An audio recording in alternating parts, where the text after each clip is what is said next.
সাহিত্যিকের মতো বেশ তো বড় বড় কথা বলছেন, কিন্তু বলুন তো স্যার, যে সভ্য সমাজে নারীর মান সম্মানের কোনো সুরক্ষা থাকে না, সে কেমন সভ্য সমাজ? সভ্য সমাজে থেকে কি লাভ?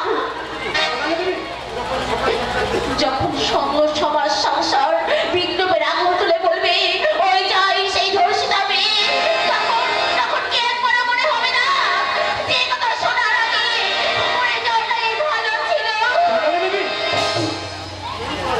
কেউ তো এই ভালো করে তুলে হাত ধরে সুখের বাসর সাজাবে না। কেউ তো আমার মনে কোথায় ভালোবাসার আশ্রয় দেবে না। আমি যদি আশ্রয় দিই, হ্যাঁ আমি তোমার হেরে যাওয়া জীবনটাকে আমি আবার নতুন করে জেতাবো সন্তানটি। আর তাই তো তোমার স্ত্রীর যোগ্য মর্যাদা দিয়ে নিয়ে যেতে আজ আমি তোমার হাত ধরলাম। এভাবে আমরা সারা জীবন একে অপরের সঙ্গী হয়ে পাশে থাকবো।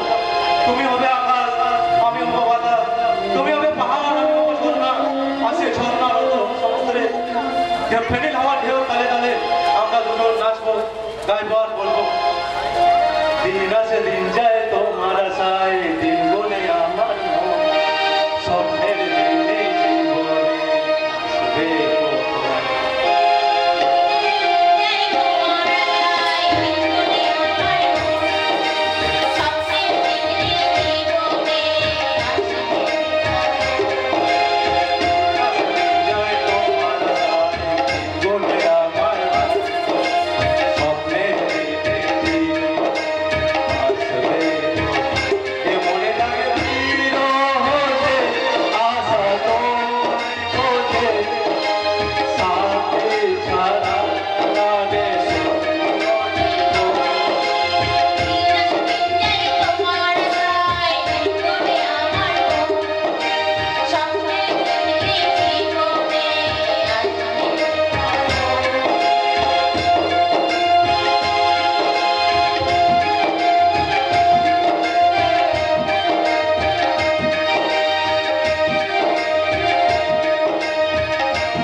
আমি আমার হারিয়ে যাওয়া অতীতটাকে খুঁজতে এসেছিলাম স্যার, কিন্তু এসে দেখলাম আমার সেই অতীত আজ নতুন বর্তমানের সাথী হয়ে আমার জীবনটাকে অন্ধকারের দিকে ফেলে দিয়েছে।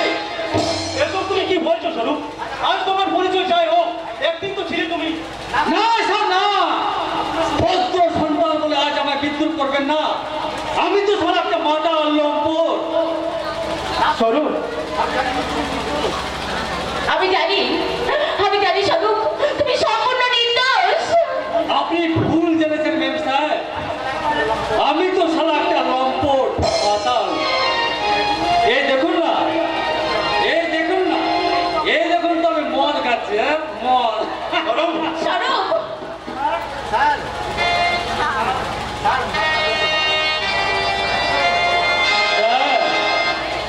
মেহমি সাহেব স্যার বড়